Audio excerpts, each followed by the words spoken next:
conmemoró la Asamblea de los Pueblos Libres, liderada por José Gervasio Artigas. Nosotros tuvimos ya un acto de inauguración del póster de Andresito, el general Andresito, uno de los hijos de Artigas, uno de los héroes de la patria. Y hace algunos años pocos, un grupo de compañeros de la Oestergel y de no de la Oestergel comenzaron a armar esta cosa del ideario artiguista. Se empezaron a juntar, a morfar con los uruguayos, y morfaron allá, morfaron acá, y empezaron a reconstruir la idea de la patria grande a partir de Artigas. El otro día hubo un evento en el Congreso extraordinario, donde vinieron artiguistas de todo el país, vinieron dirigentes indígenas, etc. Y verdaderamente lo que pasó ahí fue histórico. Estaba la cónsul uruguaya, había un diputado del Frente Amplio que habló muy bien. Le dice Pepe Mujica, dice, las reuniones de UNASUR, en Mercosur, son extraordinarias. La pasamos bárbaro, nos llevamos bien, sacamos la foto con todo, pero después nos hace una mierda, dice Pepe.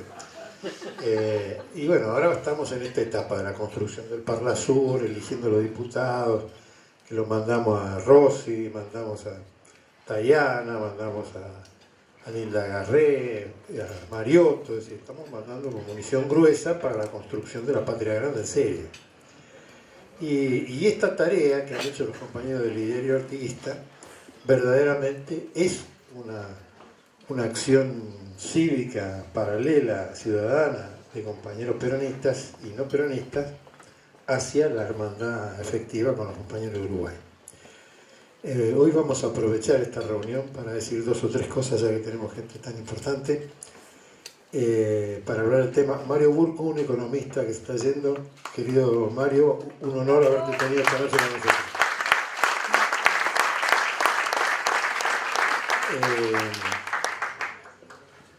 Yo le decía a Liliana Alfaya, la cónsul uruguaya en ese ámbito, ¿no? Le digo, qué bueno que estamos hablando con ustedes a partir de Artigas, a ver si se avivan de que Artigas es Perón, a ver si se avivan de una vez del peronismo y no hacen esa boludez de izquierda que hacen ustedes. Ella se reía porque me conoce, pero los que estaban alrededor no se reían nada. Por eso después pusimos Grecia como Argentina, Artigas como Perú. Invito a Andrés Repara que abra la etapa artiguista de esta noche. Quiero decir que está el querido compañero Carlos Laforgue, director del Museo Nacional de la Memoria, fundador de la Juventud Universitaria Peronista, acompañándonos.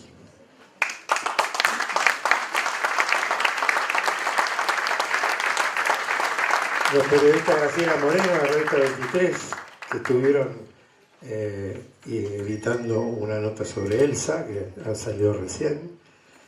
Sergio Sasa, que ayer estuvo cubriendo las elecciones en el búnker de los compañeros peronistas. Fernando del Corro, del Instituto Dorrego, uno de los grandes periodistas de Tela y de la Argentina.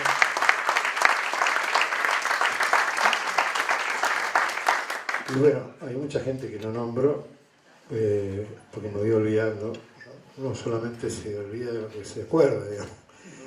Y bueno, y hay algunas personalidades aquí que van a hablar ahora, que la verdad que es un lujo tenerlas esta noche y sumarlas a esta noche tan importante como fue esta hora. Estamos presentando el libro Artigas Vuelve, lo vamos a tener para comprar y firmar por alguno de los autores que están acá. ¿Cuánto vale? 100 pesos, menos que en las librerías. Se lo llevan autografiado. Y después de todo esto que vamos a hacer, que va a terminar con 3 canciones artiguistas del Negro Juárez, que ha venido, que es un orgullo que estuviera, la vamos a hacer corta, pero vale la pena atravesarla juntos. Así que empezamos con Andrés Repar. Gracias, Martín. Bueno, pensé que iba a empezar Hugo Chumbita y Eduardo Nocera, que son nuestras realmente historiadores extraordinarios, digamos, de la historia argentina. Pero bueno, este libro arrancó con una militancia de hace 3 años en un colectivo que se armó en una excursión de militancia sudamericana hacia la ciudad de Carmelo. Ustedes seguramente no lo saben, pero Carmelo fue una de las pocas ciudades que por indicación de Artigas se fundó, o sea, de alguna manera la fundó Artigas. Hace 3 años tuvimos 120 compañeros festejando con el intendente, con las fuerzas culturales y hasta, digamos, militares de Carmelo, la plaza principal de Carmelo, una conmemoración, un 11 de febrero de la fundación. Lo que quería plantear era de que este grupo finalmente desarrolló un montón de acciones. Una de las últimas fue una presentación en la Biblioteca Nacional conmemorando el bicentenario del Congreso de Oriente, el famoso Congreso de la Liga de los Pueblos Libres, y también, como dijo Martín, en este encuentro histórico en la Cámara de Diputados nos sentamos en las butacas y hubo 47 discursos que seguramente próximamente van a salir en un libro, aparte de la cuestión del Congreso de Oriente, llamado también Congreso de los Pueblos Libres, determinó, digamos, que la bandera celeste o azul, blanca azul, con la franja roja sea la bandera de esta liga y la bandera de la libertad. Libertad que hoy tenemos nosotros a partir de estos últimos 12 años y que nos posibilita hablar absolutamente libremente, una libertad que Artigas también quería expresar, digamos, y que de alguna vez representaba. Artigas no era era un emergente de la gauchería, de un conglomerado social multiétnico que expresaba, digamos, la necesidad de la libertad frente a la monarquía, frente al autoritarismo, digamos, del colonialismo, y que determinó básicamente la lucha más importante después de la Revolución de Mayo, con el levantamiento popular de la banda oriental, liderada efectivamente por Artigas y otros, digamos, lugartenientes. Esa libertad que Artigas realmente le daba un significado extraordinario, porque a partir de la libertad se podría construir la igualdad. Nadie más que nadie, nacer somos todos iguales. Él mamó esa libertad en sus cabalgatas por las praderas, digamos, de Tacuarembó, por esa sensación que posibilitó entonces construir otra historia que fue finalmente ocultada por la historia oficial, pero que en su momento determinó determinados conceptos que venían dando que la naturaleza en su accionar libre determinaba la procreación de animales, que dejó Hernandarias, entonces era una propiedad comunitaria, de que ya los jesuitas lo habían planteado de esa manera. Él continuó con ese esquema que después fue frustrado por los alambrados capitalistas. Hoy en día, hasta el Papa, digamos, está tratando de rescatar esa historia de los pueblos originarios, viniendo a Ecuador, a Bolivia, a Paraguay, esa América profunda, que tiene conceptos diferentes a los conceptos europeos. Hoy en día queremos rescatar a Artigas porque fue uno de los primeros que planteó de alguna manera una filosofía popular sudamericana. El Papa presiente algo de eso y quizás, digamos, haga un aporte por ese lado. Artigas, en ese esquema de la igualdad multiétnica, planteaba que el objetivo de la sociedad americana era la pública felicidad. Pública felicidad, que era un esquema filosófico que planteaba superar un montón de instancias. Acá el compañero Eric planteaba muchas cosas de los griegos, y bueno, de alguna manera superaba la instancia que planteaba Aristóteles, que decía que la esclavitud era una cuestión natural, ¿no? Sin embargo, él decía que cuando nacemos somos todos iguales. En ese sentido, quería simplemente, bueno, hay una historia con el tema de los griegos que podríamos llevar a continuar sobre Dionisio, en fin, que planteaba alguna historia diferente y donde el mestizaje, que fue finalmente Dionisio, que no pudo, digamos, no se murió cuando la mujer de Zeus le dice al amante de Zeus, pedirle que se saque la máscara, pues yo lo conozco, no es un tipo muy sincero, pedirle que se saque la máscara. Bueno, no, entonces la mujer le dice, sacate la máscara, dice, no, pedime cualquier cosa menos eso. Finalmente sacó y como era la luz, la quemó. Sin embargo, la chica tenía hiedra en su panza. Esa hiedra salvó al niño. Este niño se lo saca y lo coloca en el muslo y crea, y de alguna manera es una historia casi posmoderna, digamos, de cómo se crían los chicos hoy en día. En ese momento, así nace Dionisio, nace dos veces. O sea, de alguna manera, este es un esquema que me parece nos remite a esta historia de los pueblos donde las instancias de nacimiento no son tan naturales, donde plantean un esquema, digamos, guaraní, tupí, hay historias de distinto tipo y carácter. Ustedes saben que el pueblo guaraní tupí viene de una misma mujer, pero de gemelos que son de padres diferentes. En fin, hay historias de golpe que se emparentan con los griegos, con estas cosas que se están hablando y que nos remiten a pensar de otra manera la historia nuestra. Simplemente quería terminar diciendo de que este libro lo hemos dedicado a Porfirio Calderón, en memoria de Porfirio Calderón. Hay una ficha ahí. Porfirio fue sargento del ejército sanmartiniano, soldado de la resistencia del general Valle, custodio personal del general Perón y militante de Diario Artiguista. Simplemente un aplauso nuevamente porque él fue uno de los que hizo ese cartel que se llama Artigas de la Patria Grande.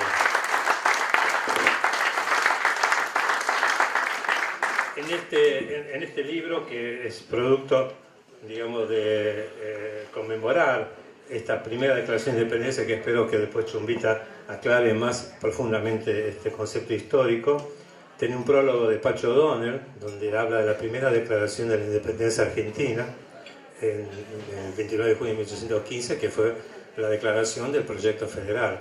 Lo de Tucumán fue un proyecto unitario y finalmente después solamente se conmemoró el unitario, como ustedes saben cómo fue la historia en la Argentina. Los testimonios militantes que hay en este libro comienzan con Artigas, con Chumbita, que escribe Artigas, el rebelde por la independencia y la igualdad. Luego también escribe a Daniel Di Bartolo, que es del Salvó, Artigas vigente. Beatriz Díez, La vaquería y el juego de subjetividades. Una historiadora rioplatense, Delia Echegoinberri, habla del estadista. Ana Carolina Gaillard, que es la diputada nacional de Entre Ríos, habla sobre Artigas y la verdad de nuestra América Latina.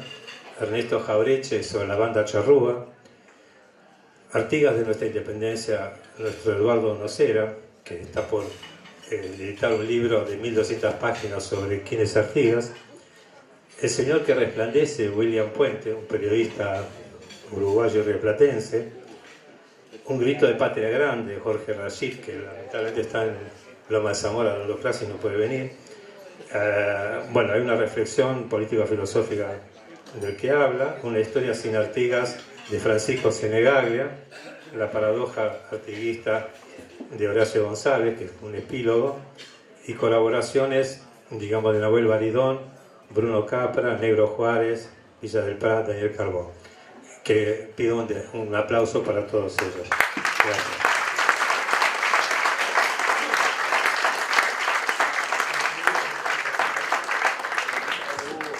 Bueno, le pedimos a Hugo Chumbita que se acerque. Hugo Chumbita es uno de nuestros historiadores preferidos, el que estuvo escribiendo sobre el origen indígena de la mamá de San Martín, de la mamá de Perón, Irigoyen. Así que para nosotros es un gran honor tenerlo esta noche. Gracias. Bien cerquita. Bueno, hay que hablar de Artigas y yo quiero transmitirles mi entusiasmo por este grupo artiguista con el que nos hemos encontrado y hemos emprendido una serie de actividades para rescatar esta figura realmente excepcional de nuestra revolución emancipadora.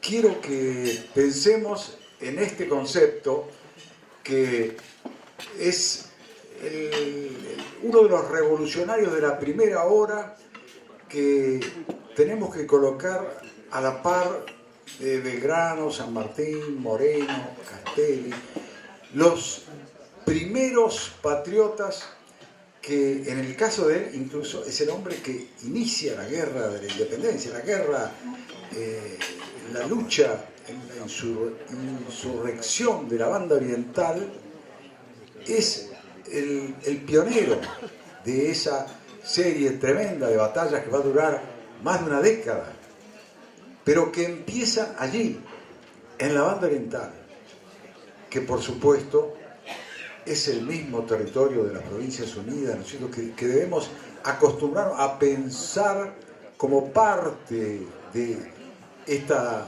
América del Sur que somos. Es algo que yo creo que nos cuesta un poco realmente romper con las rutinas del lenguaje para pensarnos como territorios, pueblos absolutamente hermanos. Hay más diferencias entre un argentino del norte y un argentino de la Patagonia que entre los uruguayos y nosotros.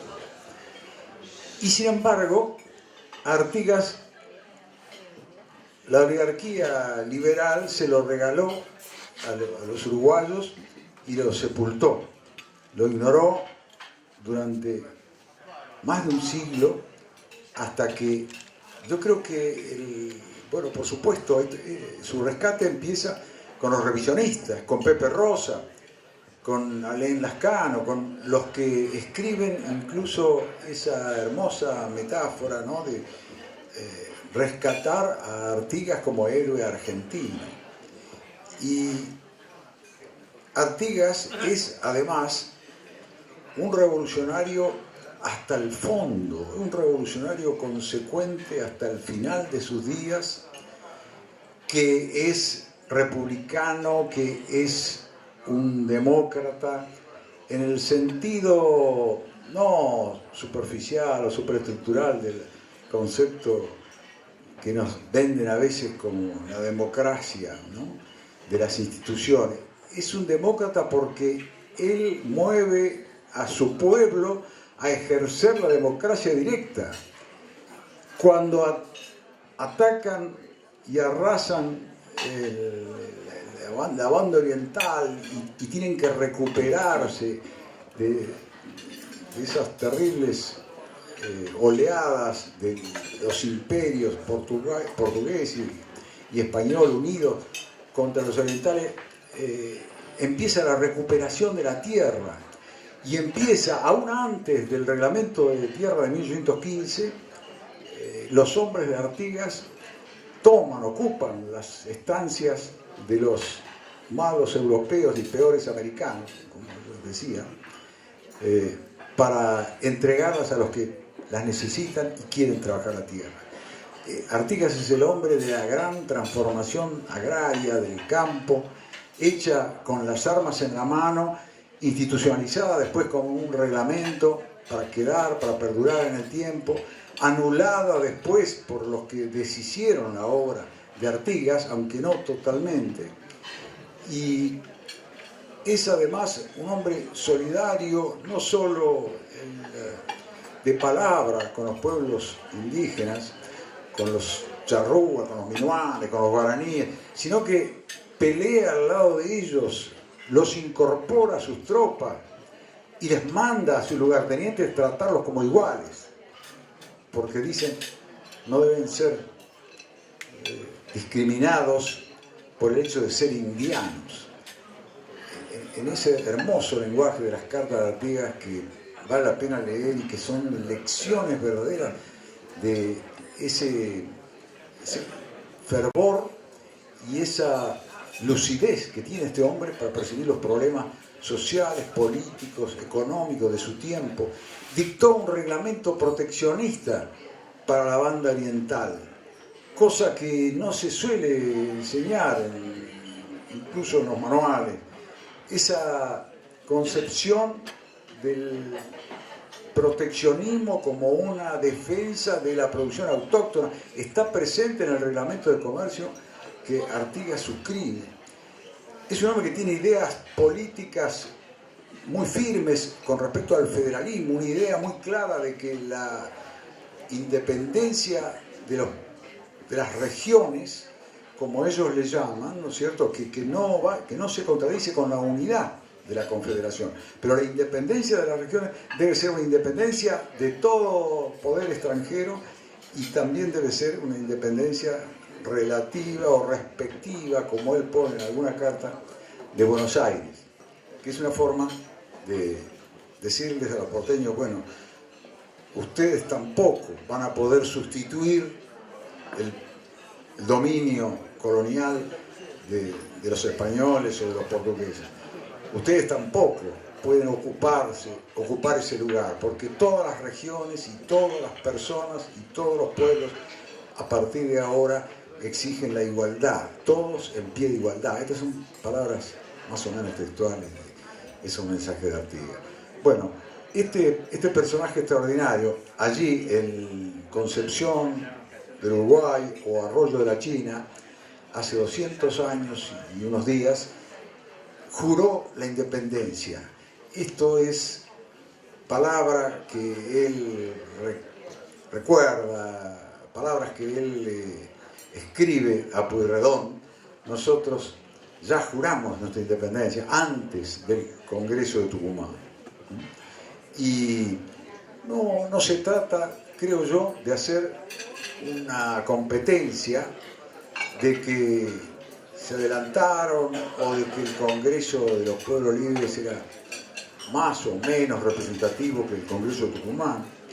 Creo yo que son dos hitos importantes de la lucha por nuestra independencia política. Lamento que por la campaña política haya pasado un poco desapercibido este 29 de junio y seguramente el año que viene, ¿no es cierto?, va a tener mucho brillo la celebración, la conmemoración del 9 de julio. Creo yo que son dos fechas que debemos celebrar realmente con entusiasmo. A pesar de que el Congreso de Tucumán tuvo sus agachadas después, sobre todo cuando los trajeron a Buenos Aires. Pero bueno, en definitiva, esa independencia que declaró Artigas, que juró Artigas según sus palabras, no sabemos si hay un documento, no sabemos si hubo un acta que se perdió, pero está la palabra de Artigas que dijo, juramos nuestra independencia y nuestra bandera en ese Congreso de Arroyo de la China. Y esa independencia es el primer jalón de una lucha que continúa. Cuando fuimos al Congreso de los Diputados, donde tuvimos la satisfacción de compartir esas bancas que ocupan los representantes del pueblo, junto con los representantes directos, ¿no?, de las provincias, del interior, de las agrupaciones, de los sindicatos, de los entes que representan a los pueblos aborígenes. Yo dije ahí una cosa que me parece también muy importante. Así como Artigas en el 15 y Belgrano y los diputados de Tucumán el 16 declararon la independencia política, acordémonos que Perón declaró la independencia económica en el año 47. Y seguimos, de alguna manera, todavía peleando esas independencias. No, fueron declaraciones que anunciaban un objetivo y el comienzo de una lucha. Estamos todavía peleando la independencia política y todavía nos falta bastante para lograr la independencia económica. Pero son batallas, ¿no es cierto?, que partieron de una declaración, de un proyecto, de una enunciación que marcó el rumbo. Y hoy estamos luchando por la tercera independencia, por la independencia cultural. Esa batalla cultural que es, bueno, esto que estamos haciendo, aparte de tomar ese vino y esa comida que siempre nos unen en este acontecimiento tan grato de la cena de Martín, yo creo que no estamos aquí perdiendo el tiempo, no estamos hablando solamente, estamos todos tratando de fortalecer esa conciencia que necesitamos.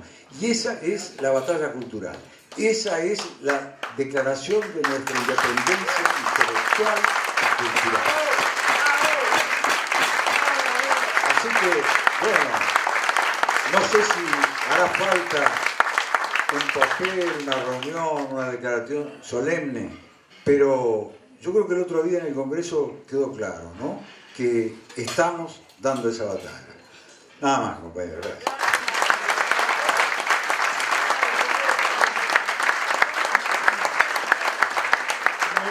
Acto, atención.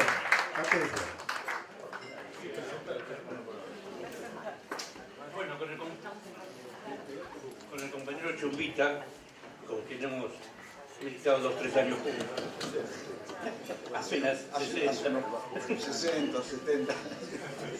Bueno, en esta batalla cultural, el Archivo Nacional de la Memoria, de que hago parte, hizo hace una semana una hermosa reunión con 37 paraguayos para recordar los 100 años de la Guerra de Guazú, o sea, la guerra inmunda en donde hace un acto más de genocidio de los liberales argentinos. Y entonces quiero en nombre del archivo darle un documento de pertenencia en esta jornada de la Guerra de Guazú, y así seguimos en la batalla cultural.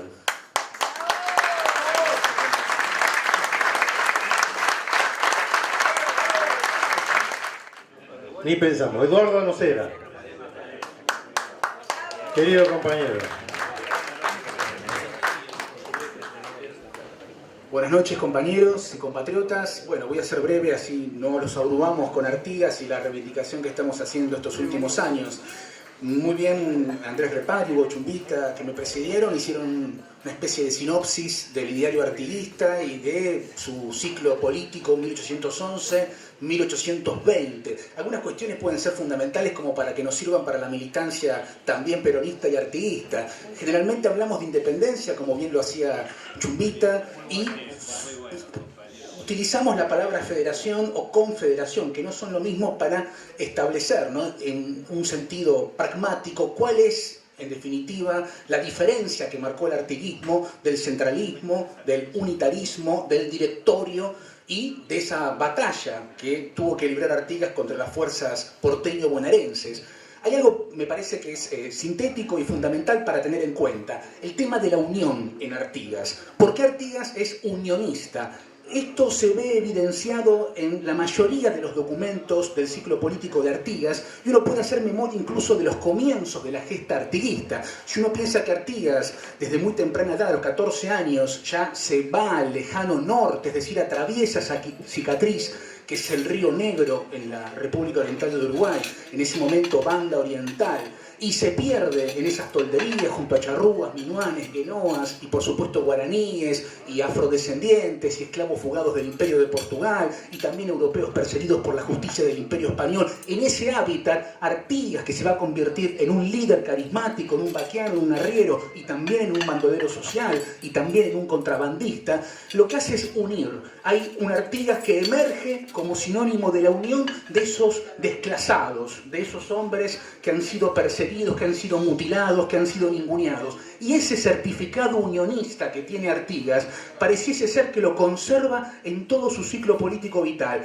Pensemos simplemente que después, como Blandengue, se convertirá en capitán y también perseguirá la Unión. Digamos, hay un historiador uruguayo que ha fallecido hace una semana, que es Carlos Maggi, que hacía referencia al mal oficio de Blandengue de Artigas, porque Artigas no atacaba a los pueblos charrúas y Artigas hacía la vista gorda en cuestiones de contrabando y ciertos actos que lindaban con lo ilegal en ese sistema tan opresor del monopolio comercial del Imperio Español. Y por supuesto, ese Artigas que logra en una unión de los oficiales del cuerpo de Blandengues va a quedar evidenciada cuando se retire el 15 de febrero de 1811, se convierta en un desertor de la corona española y atraviese el río Uruguay, se vaya del cuartel de Colón y se ofrezca a la Junta Grande. A partir de allí vemos más rasgos unionistas, además de independentistas. Yo entiendo que la independencia en Artigas, absolutamente un rasgo esencial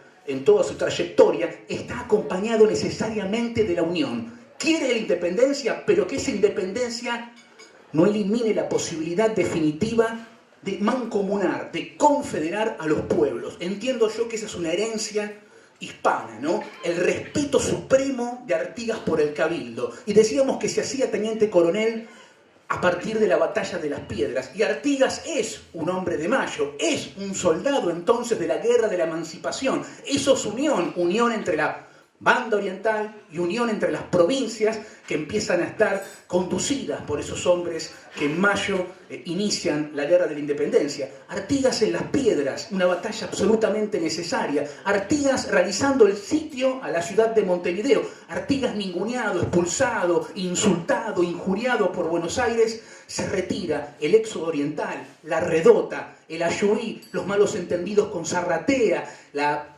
animosidad con la cual lo trata el triunviro porteño, y Artigas vuelve, otra vez cruza el Uruguay, dispuesto al segundo sitio, y aparece la precisión del G, ese texto tan notable, que es una continuación de algún modo de lo que fue el oficio del Daimán. Ustedes piensen, cuando llega a Concordia, en lo que es la redota, a orillas del río Daimán, Artigas va a escribirle a la Junta Paraguaya y va a pedir la Confederación Rioplatense con el Paraguay, las Provincias Unidas y la banda oriental. Eso es unionismo, y ese pedido no es un absurdo ni es una quimera. Recordemos a Belgrano, que había firmado un tratado de confederación con los paraguayos después de la campaña de Paraguarí y por supuesto Tacuarí. Recordemos entonces la precisión del G. Zarratea lo había considerado a Artigas un traidor. Sin embargo, él, a orillas de ese río, que se puede visitar, se encuentra, por supuesto, hoy por hoy, cerquita de Durazno, en toda esa zona en la cual el artiguismo fue muy importante. Oribe va a gobernar desde Durazno muchos años después, y también Rivera, por supuesto.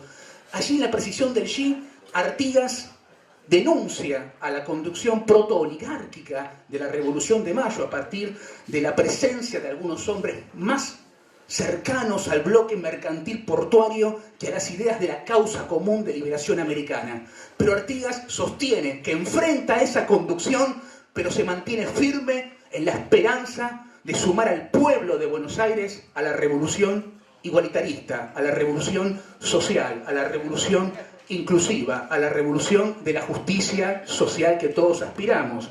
Y después de esa precisión del G, llega el famoso Congreso de Tres Cruces, o Congreso de Abril, o Congreso de Peñarol, en el cual Artigas, junto a los representantes de los pueblos del interior de la banda oriental, emite ese extraordinario documento que son las instrucciones del año 13, en donde por supuesto aparecen instrucciones para ser emitidas en un congreso que es una asamblea general constituyente en la cual están las expresiones de todos los pueblos de las Provincias Unidas, es decir, unionismo, una vez más. En primera medida el artículo 1, independencia. ¿Pero independencia en qué sentido? En la unión. ¿Dónde vamos a declarar esa independencia? En el lugar donde están todas las expresiones de todos los pueblos y de todos los cabildos de las Provincias Unidas y del Río de la Plata. Por supuesto que recibe una bofetada. Sin embargo, Artigas después insiste. Termina alejado del segundo sitio, sufre, por supuesto, el desatino de Posadas, por llamarlo de algún modo, de declararlo traidor, de poner 6.000 pesos sobre su cabeza, vivo o muerto, y allí se va cruzando otra vez el Uruguay al Espinillo. Y sucede la batalla del Espinillo, que es el triunfo artiguista y enterriano de Otorgués y Ereñú sobre las tropas directoriales de Holmberg, y aparece entonces la emergencia de Entre Ríos como provincia autónoma. Y allí se sumarán después las antiguas Misiones, Corrientes, Santa Fe, Córdoba, el famoso año 15 de Artigas, cuando Córdoba le entrega la espada, que lo denomina protector de los pueblos libres, un año fundamental para entender el artiguismo, y es el año que estamos conmemorando actualmente, el año en que Artigas es derrotado al principio en la batalla de Marmarajá, donde Soler derrota a Otorgués, pero después ese triunfo del 10 de enero de Fructuoso Rivera sobre las tropas directoriales en la batalla de Guayabos, y a partir de allí el apogeo de ese artiguismo, que es un movimiento policlasista, multiétnico, plurinacional, absolutamente popular, que aparece como una revolución soñada, en el sentido de que va a institucionalizar cada una de las demandas de las clases subalternas, que habían sido expoliadas durante 300 años de sociedad colonial. Pensemos en ese año 15 y, por supuesto, el Congreso de Pueblos Libres, y para terminar, una reflexión sobre el mismo. Fíjense que el sentido unionista se mantiene, y esa unión de Artigas se va a dar cuando democráticamente ponga en conocimiento a los diputados que asisten a ese congreso en Arroyo de la China de sus deliberaciones junto al coronel Pico y al sacerdote Rivarola, que habían sido enviados por el director interino Álvarez Thomas para convencer a Artigas de separar, de secesionar a la provincia oriental, creada por el artiguismo en el año 13 en las instrucciones, del resto de las provincias unidas. Es la segunda intentona, separar, dividir del Río de la Plata y crear un estado, e incluso que Artigas se lleve los pueblos entrerrianos que limitan con la banda occidental del Uruguay. Por supuesto que Artigas pone en conocimiento que ha negado rotundamente esa posibilidad, y se elige una comitiva integrada por 4 diputados: García de Cosio, que va por Entre Ríos; Miguel Barreiro, el oriental, el autor de las instrucciones, que va por la provincia oriental. Y bueno, tenemos en esa comitiva la posibilidad de que, y con esto aparece, creo yo, el rasgo sobresaliente que queremos rescatar aquí, en esta humilde presentación, del unionismo, que me parece que es fundamental para pensar UNASUR, para pensar el Mercosur, para pensar la CELAC. Creo que es política actual, absolutamente vigente, y que eso nos tiene que servir como una herramienta política, militante e historiográfica para afrontar el debate que sea, y pensar que siempre Artigas, con esta comitiva, nos deja tal vez una lección que podemos tomar. Pudo haber declarado la independencia, es muy probable que lo haya declarado directamente en ese Congreso de los Pueblos Libres.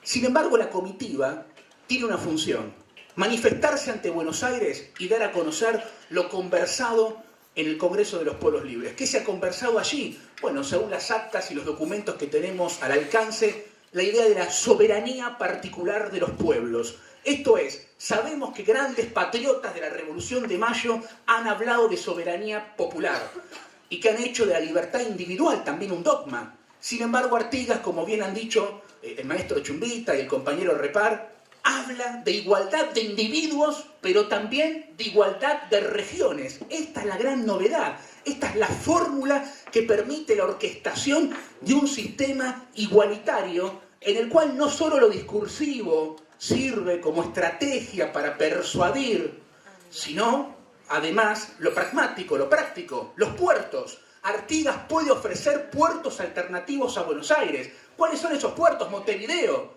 Colonia, Maldonado, incluso el puerto de Goya en Corrientes, los puertos santafesinos. Son puertos que forman parte de la Liga Federal y que permitirían sacar las materias primas de nuestro litoral y no utilizar entonces a Buenos Aires como boca hacia el Océano Atlántico. Esta posibilidad artiguista hay que entenderla como posible en un tiempo muy breve. que se da entre febrero-marzo del 15 hasta agosto del 16, cuando sobreviene la invasión portuguesa y finalmente la derrota artiguista. Pero la comitiva que hizo en Buenos Aires intentó entrevistarse con Álvarez Thomas y persiguió ese encuentro. Sin embargo, fue alojada en una fragata de guerra llamada Neptuno. Estamos bien hoy con los panteones. Y no fueron recibidos por Álvarez Thomas, sino por un hombre de Dios, el cura Sáenz. Finalmente retornan y el 12 de agosto, la segunda fecha de ese Congreso de los Pueblos Libres, dan a conocer el fracaso de la misión. ¿Qué pretendía? Y acá viene mi hipótesis final, y con esto me despido agradeciéndoles la atención y disculpándome por quizá el exceso de minutos. Yo comprendo que los pueblos que formaron parte de ese Congreso perfectamente pudieron haber declarado la independencia. Y que si no la declararon, pudieron haber pensado en que declararla sin Buenos Aires podría ser perjudicial para la unión de los pueblos rioplatenses. Porque sería, en cierta forma, reconocer lo que Buenos Aires permanentemente le achacaba a Artigas. Es un disgregador, es un desorganizador. Lo han leído en la historia oficial.